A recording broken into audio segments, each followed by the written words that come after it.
Mix by Yadav films Bhojpuri Sonu channel.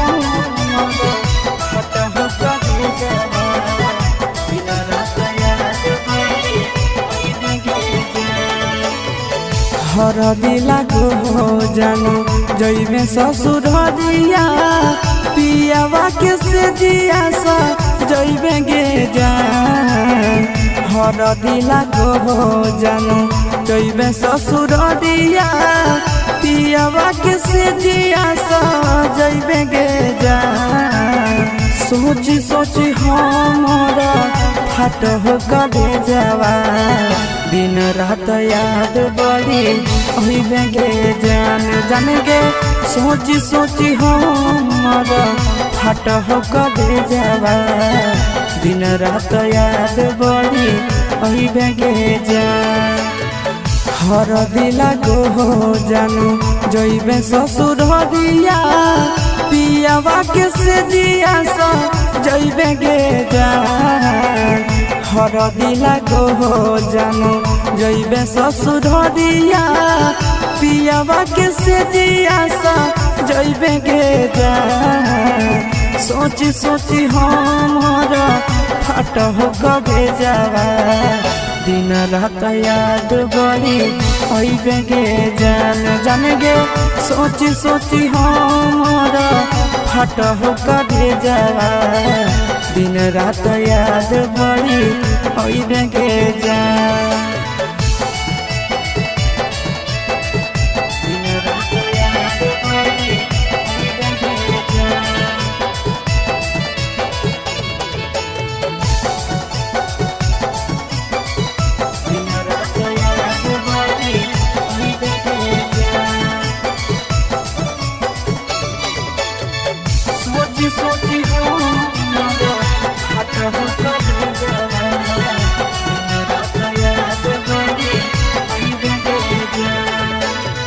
रात भर जागे जागे नदिया किनारा मिलल याद भूली गेले गे जान।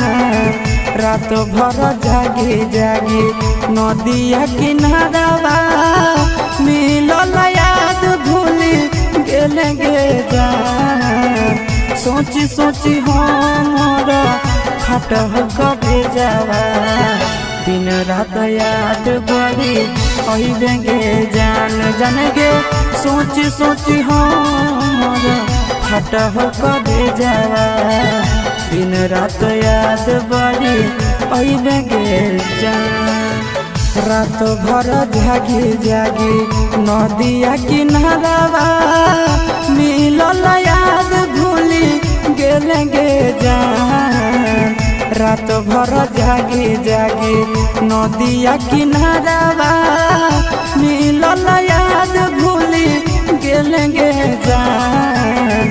सोची सोची हमारा फाट हो कबे जावा दिन रात याद बड़ी अइबे गे जान जान गे। सोची सोची हमारा फाट हो कबे जावा दिन रात याद बड़ी अइबे गे जान।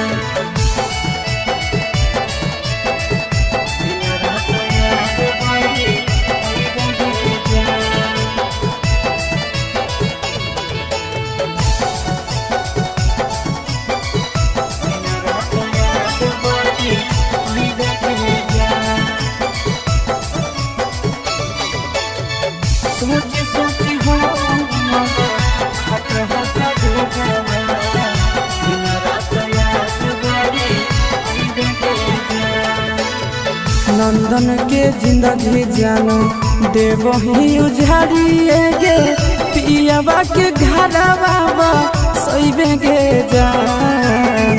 आशीष के जिंदगी जानो देव ही उजाड़िए गे पियावा के घरवा सइबे गे जान।